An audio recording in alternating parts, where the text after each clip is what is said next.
Hello, crafty friends. I am Beth Roy, an independent Stampin' Up! Demonstrator, and today I want to show you a way to make a unique gift using your stamping supplies. I have a few additional items, and we're going to make tile coasters today. So I love doing these. I have done them in the past as gifts, and people have ordered them for gifts for others. But I want to show you the way I'm going to do it. I have seen lots of different ways to do tile coasters, and so I want to share with you some tips and things that I've discovered along the way. So for this project, I'm going to stamp an image, and I am using Stampin' Up's Classic ink. So I'm going to stamp in basic gray, and I'm also going to color with my Stampin' Blend. So we're going to do this barn coaster, but you could certainly use any images that you have on hand, any sayings that you like. You could make them any theme that you want, birds, nature, sayings. You could even use designer series paper to make whatever unique gift you want. So what we're going to need for this project is I have a wall tile. This is just a 4 1/4 by 4 1/4 tile. I have picked, it's a white color. You could pick whatever colors you want. I just got it at a hardware store. I'm also going to be using Mod Podge. It's a type of glue and sealant. This is the one that I'm using. There's several different types of Mod Podge, so feel free to use whatever you have. Just read the directions on the bottle and follow those directions. I normally coat my tile 4 times with the Mod Podge, and I let it dry thoroughly in between each coat. So just follow the directions on the bottle, and then I use a sealant. So this is the one I prefer. You could use whichever one you want.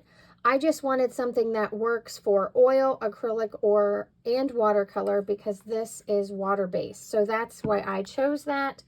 Feel free to use whatever you have on hand or what you already own that works together if you've done any projects like this before. Now I do want to say, this is a disclaimer. I cannot guarantee that this is heat resistant or waterproof or absorbent. It is more decorative. My customers in the past that I have made them for have said they use them daily and they work well. So please be aware whatever products you're doing and how you intend it to be used by the recipient. The other thing that I'm going to use is just a piece of basic white paper, or cardstock, I mean, and it is cut to 4 inches by 4 inches, and I'm going to stamp on this and color on it and then adhere it to this tile. So these tiles are slick and you can't really stamp on them, and even if you used a Sharpie and stays on, it could wear off over time. So that is why I'm using cardstock, and I'm using this to apply it and then seal it. So let's stamp, and I'll get to coloring, and then we'll get to the technical parts. The other thing that I use, I almost forgot, I put furniture sliders on the bottom. So this is what I buy. They come in several sizes. They're felt pads. So you could cover this completely with felt, or I like to do the little circles on the 4 corners. I just feel like this product goes a little bit further. And I do use hot glue to put those on. Even though they're sticky on the back already, I'm trying to adhere something to a tile. So I wanted to make sure that it stays on. So that is what I am using. Those are the products I'm using. I like to apply my Mod Podge with this felt brush. These are cheap. I throw them away once they get too gross. The Mod Podge does get hard. So I also have a cup of water here, so that anytime that I'm closing this when I'm not using it, my brush goes in the water just to preserve the life of my brush a little bit. Okay, so let's stamp. I want to do, here's some samples. I did a bird. I love this from Perched in a Tree. I used the barn from Christmas Barn. So that's what we're going to use today. And these two have 2 coats, and then my other samples still only have 1. I typically do a whole assembly line. I stamp my papers, color, then I adhere everything on my tiles. I also, another tip, I also make sure when I take my tiles out of the box, because I just buy a large box of tiles, wipe them off with either a baby wipe or soap and water and dry them so that your surface is clean and it will adhere better. We did this one on one of my Facebook Lives, and everybody chose what to stamp. So you can stamp any words that you like. You can also create monogrammed tiles or coasters with whatever stamps you have on hand. This was a retired set that I had, and this is a new set that is available, just became available in November. So I'm going to make another barn because I'm trying to make a whole set of those as a gift. So I'm going to lay these off to the side just a tad. Actually, let's put the barn on top since we're copying that one. And I do have lots of scrap paper around here. You want to make sure your surface is protected. The Mod Podge does dry hard. So if you get it on anything, you'll want to make sure that you have something to wipe it off of you, or it will be there permanently when it dries. So I'm going to grab my barn stamp, and you could make scenes. I just love all the possibilities with this. So I'm just going to put this on my block. Not very straight, but there we go. And you can use any of your favorite stamp sets. This one I'm going to stamp a little bit differently. I have a saying from the Beauty of Friendship stamp set that I'm going to also stamp on here. I do need my foam, my piercing mat here, because this stamp is photopolymer. So make sure you have supplies on hand for whatever stamps you're using. And I'm just going to stamp this. I'm going to ink it up with basic gray ink. Get back here in the camera. Sorry about that. I'm just going to ink it up with basic gray ink.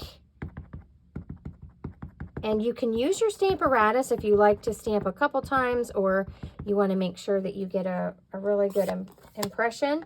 Feel free to use your tools. And I meant to not ink this. So hold on. Let me clean my stamp off here for a second, and I'll show you how I'm going to accomplish that. I forgot what I was doing there for a minute. Let me clean my stamp and start over, because I don't want all those lines that are on the ground part. So try again. Okay, I'm just cleaning this off really quick on my Stampin' Scrub. And what I'm going to do, let me bring this up here so you can see. I don't want all these little lines that are on the bottom. So I'm letting my stamp hang off of my ink pad so that I'm just getting that top part with the barn, and I didn't ink any of these down here. It would be okay if you did. I just don't want those lines on there. Now I'm just making sure that my pad's underneath. I'm going to try to stamp this pretty straight. I'm doing it really close to the right side of my square. So my tiles are about 4 1/4 by 4 1/4, and I cut. That's okay. This is why I normally use the Stamparatus, because then I could have restamped it, but that's okay. We're going to color that in, and it probably won't be that noticeable. So I'm going to use this. I've been using this to kind of protect my surface here. And I have my blends in Cherry Cobbler and a dark royal red. That's the colors I want to use for my barn. I have smoky slate, and I have balmy blue for my sky. And I did kind of just a technique to do outside around my barn. I really, really love this look. If you don't, you could do dot coloring or even sponge on some ink to color in your sky, whatever you like. And somewhere around here, I do have a test paper so that I stamped the classic ink, and I applied the Mod Podge to make sure that it was not going to smear or do anything that I didn't want it to do. So don't be afraid to test out before you start your project and you get it onto your tile and then it doesn't work how you wanted it to. So I've done a lot of testing. I've used a couple different of the Mod Podge, and so I kind of already know which ones I like, but do read them because they all have a different purpose. There's different colored bottles. So I'm using the light purple. I haven't bought it recently, but I think they're the same. And I think I've also used one that's yellow, but I just recommend, highly recommend reading on the bottle and what it's for. Because if you use different inks from Stampin' Up, I can't tell you how those things react with those inks. So I definitely recommend testing it out if you're using something different. So I'm just going over this barn with my dark cherry cobbler, and I'm just adding in some random lines. It's going to be really rustic. I'm not worried about if it's perfect.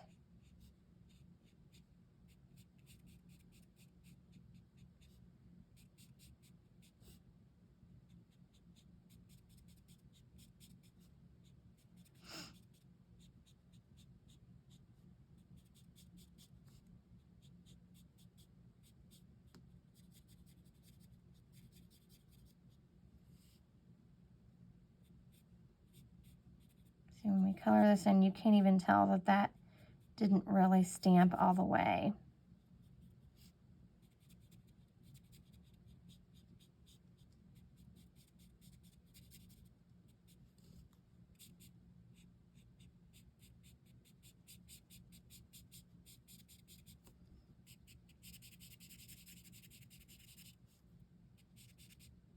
So just make the dark spots where you want it to be dark. Then I'm going to come in with the dark real red, and I'm going to add in where I want some highlights and where I want it to kind of stay lighter. I'm not worried about these doors. I'm gonna use the smoky slate to kind of hide where it's hard to color in. So I'm not too concerned with if it's perfect, because when we add the finishing details, we can clean up those things. You could also use just your Stampin' Write markers if you don't want any variations on your barn. You could certainly use those. I have not tried watercolor pencils, so I cannot tell you how that will react with the Mod Podge. Mod Podge. I'm always calling it the wrong name, so. I'm sure some of you will be saying, Beth, that is not what that product's called. Well, I'm sorry, that's just habit, I guess. Okay, now I'm going to, I know my barn's looking pretty rough, but I promise you it's gonna turn out pretty. I'm gonna come in with the light cherry cobbler, and I don't want to cover everywhere that I put that dark real red, but I am just going to touch up and make sure everything is filled in or blended, especially between the darkest color and that highlight.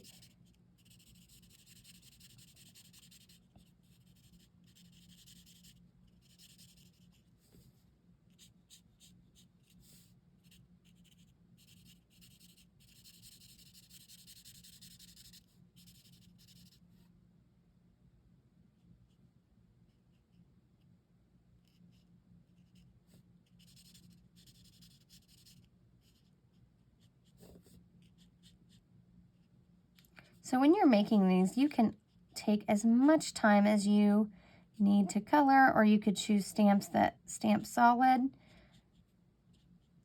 I absolutely love Barnes, and I love the stamp set. It will be retiring, and it will become available while supplies last on December 1st. So if you don't have this set and you want it, I highly recommend snagging it up, because it will go away soon.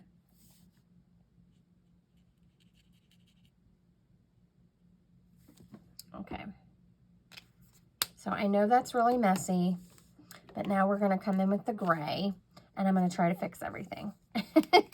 So here's my roof.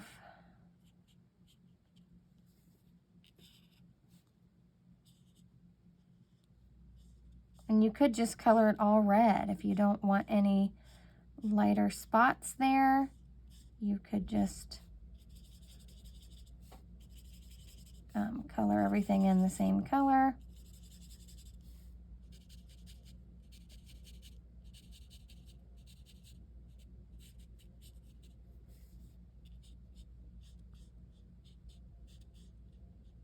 Or you could even maybe use a white gel pen if you really wanted to keep it white. I just love the red barn.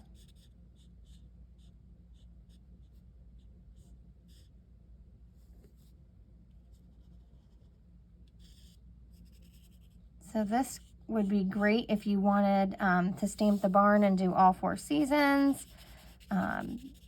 Or you could just stamp them all the same in your favorite sayings.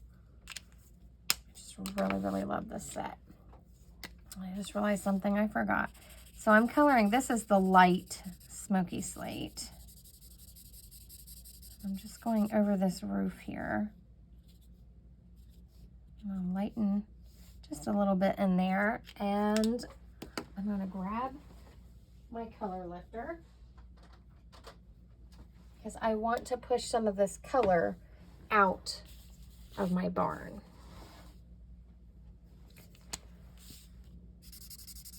So I'm just going to go right over top of that light smoky slate. I just want to lighten it a bit. I don't want it really dark. I'm just going to let that develop for a minute. You can add shadows or whatever you like. I'm going to do this starburst effect for the sky, and it's just a flicking technique. Like I said, you could obviously leave it white. You could add in green if you want to make this a summer or spring or even fall scene. I'm just leaving everything white and kind of the focus on the barn. I'm going to take my light balmy blue, and I'm using the brush tip, and I'm starting at the barn, and I'm just making flicks out from the barn. And I'm just doing random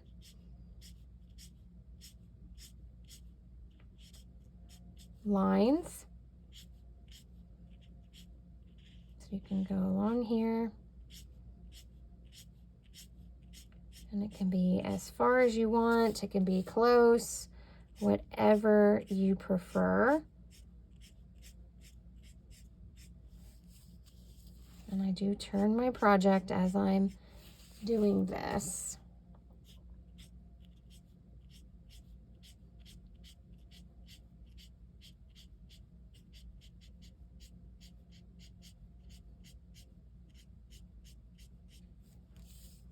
Now, don't worry about if you have spaces, because we're going to come back in here and do some more. So now I'm going to take the dark, and you can use your bullet tip end if you don't feel comfortable with that brush tip end. It does lay down a lot more color. So now I'm coming in with the dark balmy blue, and I'm just making uneven flicks.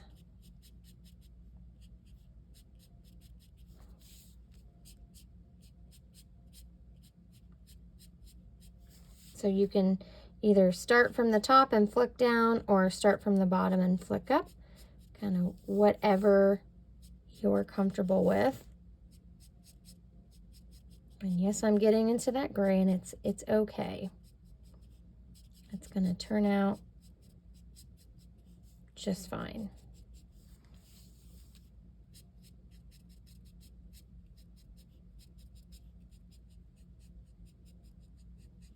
I just want to have a little bit of dark on there. So anywhere that you feel like you need to extend it, come back in and add some more. My marker's running a little low. I use this color a ton. So just add in what you like. Now I'm going to come back in with that light, and I'm just going to kind of smooth where those two colors are meeting. And I like to start from the top and flick into the color. And you can fill in anywhere that you feel like there's spaces that you want more color, or you can even leave some white space in there.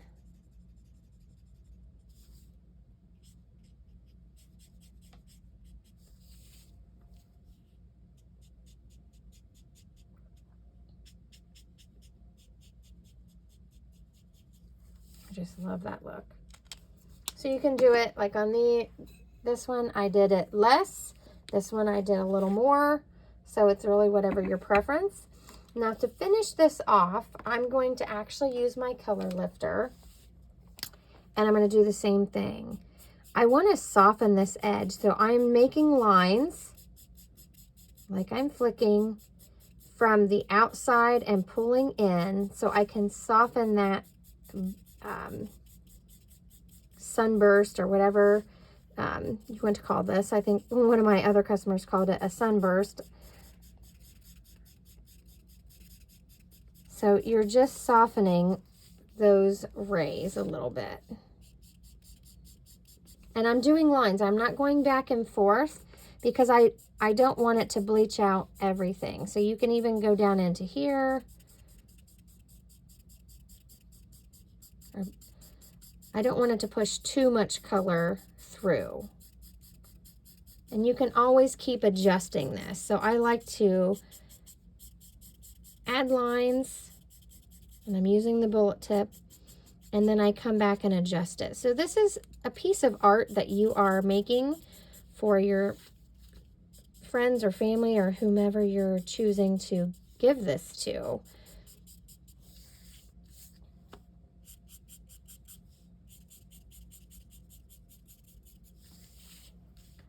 Work this side a little more. I made this go out a lot further than I did on my other one, and that's okay.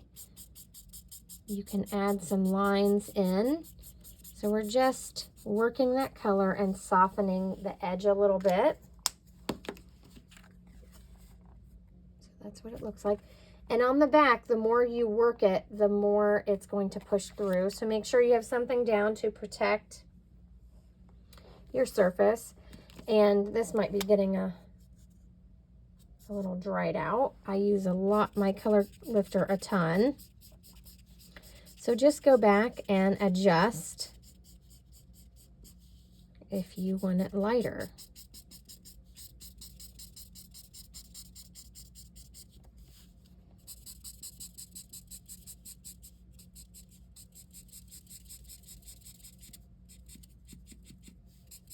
You can always add in dark too.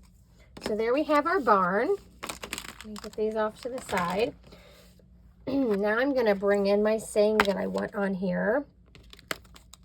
And I'm going to use this saying, friendships refresh the soul. So on this one, I stamped Life is Beautiful. This is a retired stamp. On this one, I stamped Every Season Brings Its Own Wonder, and that's also a retired stamp. So I encourage you to get out whatever stamps you have and just have fun with this. Now I'm going to bring my mat back in. And now's the time to touch up anything, because once we put on the Mod Podge, it's sealed. So we won't be able to make any adjustments. So if there's any blending you want to do, I'm going to grab the dark real red here, and I'm just going to blend out some of these areas that had some white peeking through. Of course, it's kind of a rustic barn, so it's okay to have the white peeking through if you want it to.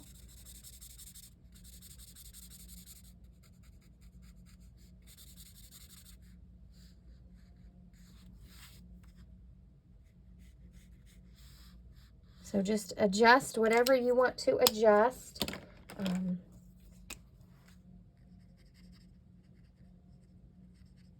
Before you put on the sealant. So I'm going to, I've got my basic gray classic ink again, and I'm going to ink up that saying that I want, and I'm going to stamp it down here. I think I stamped this barn just a tad higher than I did on my other ones, and that's okay. You'll have to make your layout according to if you want words on there. Again, I recommend the Stamparatus. If you feel nervous about stamping, oh, I'm not in the picture, I'm sorry. Let me scoot up just a tad. If you feel nervous, I'm just winging it today. So friendships refresh the soul. I love that saying. And I'm just gonna let this dry for a second, and I'm gonna prepare my area for the other stuff that we're gonna be doing because it's messy. So let me scoot some things out of the way here. Bring this in so you can see. Now I am going to keep this on this paper, and I'm going to open this and grab my brush. So this will, if you let this dry, this will make your brush hard. That's why I stick it in the water. Oh, what am I doing? First, I need my tile. Back up. Okay, so I bring my tile in. Now I'm going to put this on. And like I said, I think the bottle says 4 hours. I normally let each coat dry at least that long. And I like to do at least 4 coats and then a couple coats of the sealant. So it does get messy. I'm just putting some of that on the back of my paper so I can adhere it down to the tile. And it is going to move around a lot because it's liquid, and it takes a few for it to start drying. So get your paper how you want, and I'm just trying to get an even border all the way around. You could cut your cardstock to be exactly the same size as your tile. I prefer to have mine a little bit smaller. I just like the look of that. Now what I'm going to do is I'm going to hold on to one side here, and I'm going to take my bone folder and use an old one or something that you don't care unless you're going to clean it up right away, because it will get stuff on it. And I'm just going to kind of squeeze this out, and I don't care if it gets on the top. It's okay, because we're going to be putting some up there anyways. So I just want to make sure that there's no air bubbles.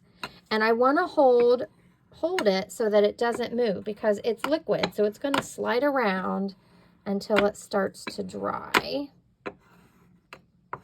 So you can use your hand. Just remember to keep some wipes on hand so you can get this stuff off your hands. So I'm just making sure that it's flat. And there's no air bubbles. And then I'm just going to wipe my bone folder off with a wipe and get all of that off. Now that it's on my tile, here we go. I'm going to get a big helping here, and I'm going to start in the middle, and I'm just going to start applying it. And I'm going clear over the edge of the paper.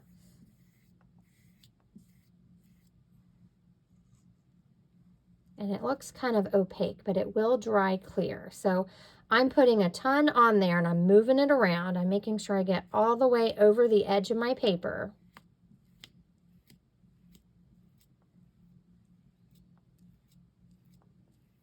And you just want to do some thin coats. So I'm putting a lot on, but we're going to pull some of it back off, if that makes sense. So I'm putting thin coats on, and I'm going both directions. Now, the type of brush I'm using does leave a texture with the lines. If you don't like the lines, experiment a little bit and see what kind of applicator you like. You could use a brush, a roller, or I prefer the foam brush. And I'm okay with the, got a piece of something floating around here. I'm okay with the texture. I like the rustic look of it. So you can see it's starting to peel back off. I've got some chunks in there. So I'm going to let it sit for just a second. And I've pulled all the excess off. And you want to make sure there's no drips around the side. So let me hold it up for you so you can see a little bit better. So see, it has some lines in there. It kind of looks like an opaque color, but when it dries, it will be clear. Now, for the video purposes, I'm going to use my heat tool that I would use for embossing to dry this layer. When I make these as gifts, I usually let them dry, air dry, for the time that it says on the bottle. Just because I want to make sure that coat gets completely dry and hardens. So it's going to get a little loud, and I'm just going to hit this with my heat tool so I can show you the rest of the process.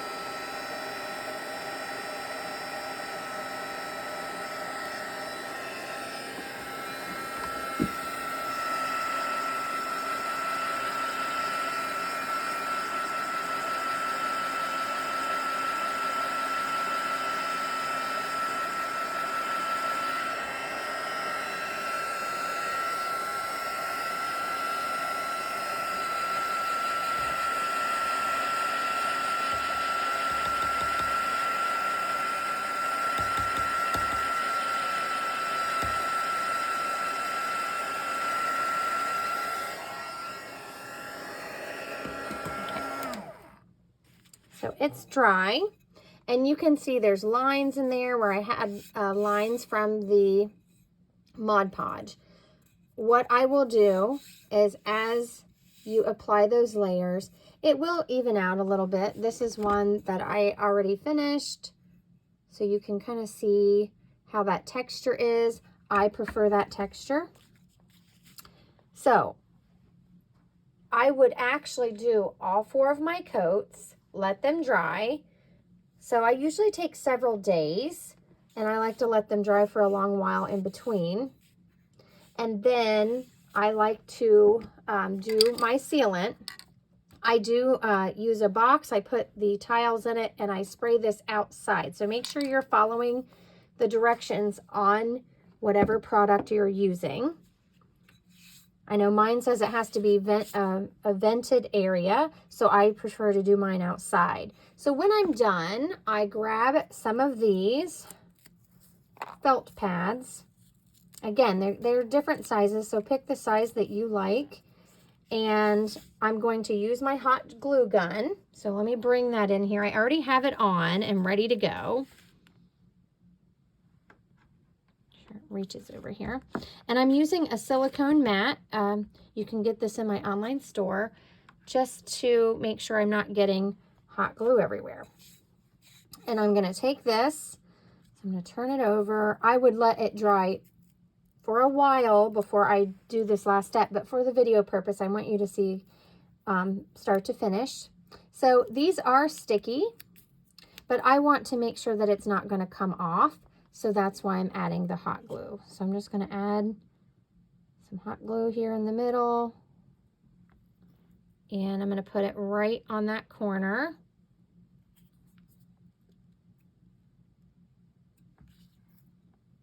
And I'll show you a little tip. And I forgot to tell you this tip because I'm kind of rushing the process, but I will share it with you as soon as I get these 4 corners on. I'm going to share my other tip with you. Okay. One of these ready to go. Maybe. There we go.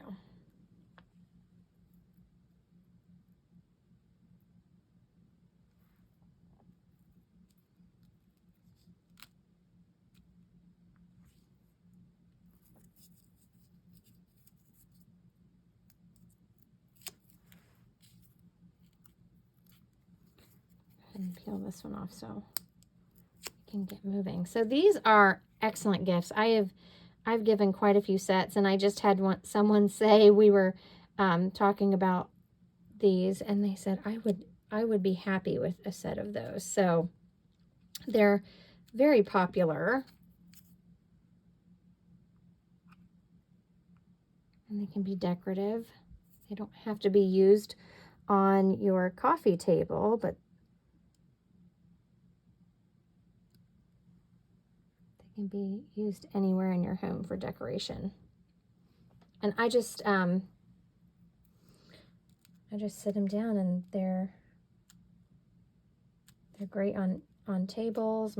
I know my mother-in-law has one by her kitchen counter that she puts things on. So something I like to do is I have this big F-size block, and I'm just going to lay it on there to kind of hold those in place.